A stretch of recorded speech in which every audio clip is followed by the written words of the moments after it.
ঠিক আছে। ঠিক আছে। এখানের সব কিছুই আপনার ভালো পরিবেশ, সব কিছু ফ্রেশ, তো এটাই ভালো লাগে এখানের। এই নবীনগর মামাবাড়ি আসলে এখানকার মালাই চা, দুধ চা, পোড়া রুটি, ব্ল্যাক কফি, তারপর হচ্ছে এখানে ঝালমুড়িটা অবশ্যই উপভোগ করবেন। খাওয়ার পরে বুঝতে পারবেন যে এখানকার খাবারের মানগুলা কত সুন্দর হয়। বন্ধুরা, আমরা এখন আছি আমাদের দ্বীপজ্বালা ভোলার একেবারে শেষ প্রান্তে, এটা হচ্ছে নবীনগর। আর নবীনগর এসে আমার কাছে খুবই ভালো লাগতেছে। আর আমার পাশে দেখতে পাচ্ছেন আমার একটা প্রাণপ্রিয় ভাইয়ার নাম হচ্ছে শাকিল ভাইয়া। তো শাকিল ভাইয়ের সাথে এখানে এসে সত্যি দারুণ একটা অনুভূতি। আর এখন যেখানে বসা আপনারা দেখতেছেন, এই জায়গা থেকে এই নবীনগরের প্রকৃত সৌন্দর্যগুলো আমাদেরকে মুগ্ধ করছে, যা মুখে বলে প্রকাশ করার মতো না, এক কথা অসাধারণ। তো আমি এখন এই বিষয় নিয়ে একটু কথা বলবো আমার ভাইয়ার সাথে, শাকিল ভাইয়ের সাথে, জানবো যে আমার সাথে এসে ভাইয়ের কাছে কিরকম লাগতেছে। ভাই আসসালামু আলাইকুম। ওয়ালাইকুম আসসালাম। ভাই কেমন লাগতেছে আপনার? এই তো ভালো, সুন্দর, দেখার মতো সব কিছুই আছে এখানে।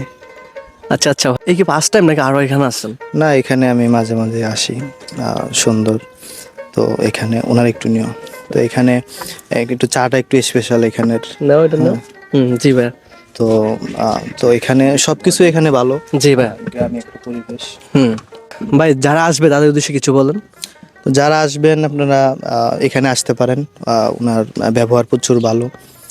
তো এখানে আপনারা যে কোনো পার্টিও করতে পারেন হাঁসের, বা এখানে সব কিছু নিয়ে আসলে বাইরে সব কিছু ম্যানেজ করে দেয়। বন্ধুরা, নবীনগর এসে নবীনগর মামার বাড়ি মামার সাথে কথা বলবো। আর এখানে হচ্ছে মামার একটা সুন্দর রেস্টুরেন্ট আছে, দেখতে পাচ্ছেন কত সুন্দর করে স্পেশাল চা রুটি আমাদেরকে দিয়েছে। তো এখন মামার সাথে কথা বলবো। মামা ভালো আছেন? হ্যাঁ, আলহামদুলিল্লাহ ভালো আছে। আচ্ছা, প্রথমে বলেন এখানে আসতে হলে, মানে প্রথমে এখানে আসতে হলে করণীয়টা কি? এখানে আসতে হবে ভোলা চরপেশন উপজেলা দক্ষিণেশ্বর থানা। দক্ষিণেশ্বর এসে এখানে নবীনগর নাম বললেই হবে। নবীনগর মামার বাড়ি বললেই এখানে অটোরিকশালা নিয়ে আসবে। আচ্ছা আচ্ছা, এখানে যে পর্যটকরা আছে তাদের প্রতি কোনো স্যাক্রিফাইস আছে নাকি? স্যাক্রিফাইস এখানে আসতে পারবে, পুরো মানে কোনো রকম ডিস্টার্ব ফিল হবে না। মানে যারা এখানে প্রথমবার আসবে তাদের উদ্দেশ্যে কিছু বলেন।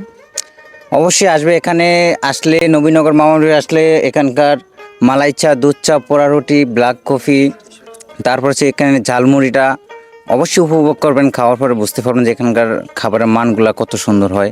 তাছাড়া এখানে আসলে উপভোগ করতে পারবেন এখানে নদীর পাড়, হাওয়াটা আজকে অন্যরকম। বিশেষ করে গরমকালে এখানকার মানুষ একটু বেশি আসে। আর এখানে আসলে আপনি ওই দক্ষিণ পাশটা পাবেন, এখানে ম্যানগ্রোভ জঙ্গল এবং নদীর যে একটা আবহাওয়া, অন্যরকম ফিল পাবেন।